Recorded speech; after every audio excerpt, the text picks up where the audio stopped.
performative identity.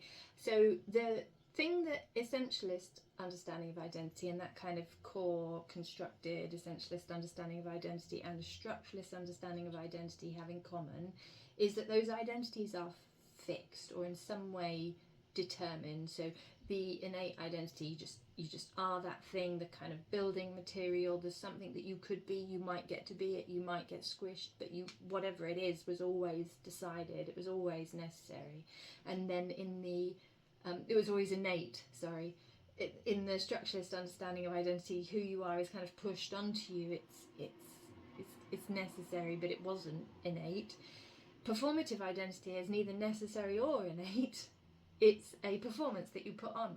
So it's this idea that we are different when we are at work, when we are at home, when we are with our family, when we are with our friends, and the different stages of life call us to give different performances of self. And you gain access to social spaces by being able to perform the correct identity in order to occupy those spaces.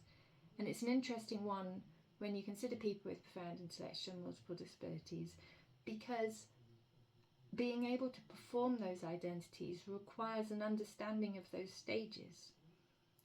And you can't put on a show of self if you're not aware that there's an audience watching.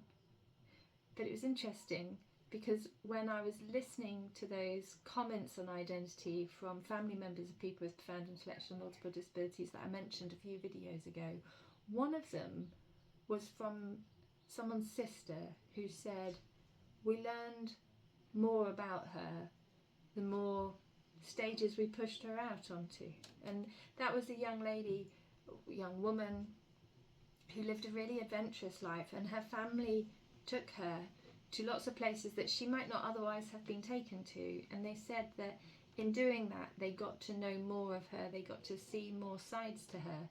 And so I do wonder if there is a version of performative identity that applies to people with profound intellectual and multiple disabilities. Not so much that you perform for an audience that you're aware of on a stage that you understand, but more that the being in those different spaces, the being on the different stages, creates a different experience of self. So maybe it's a landscape that we could play in.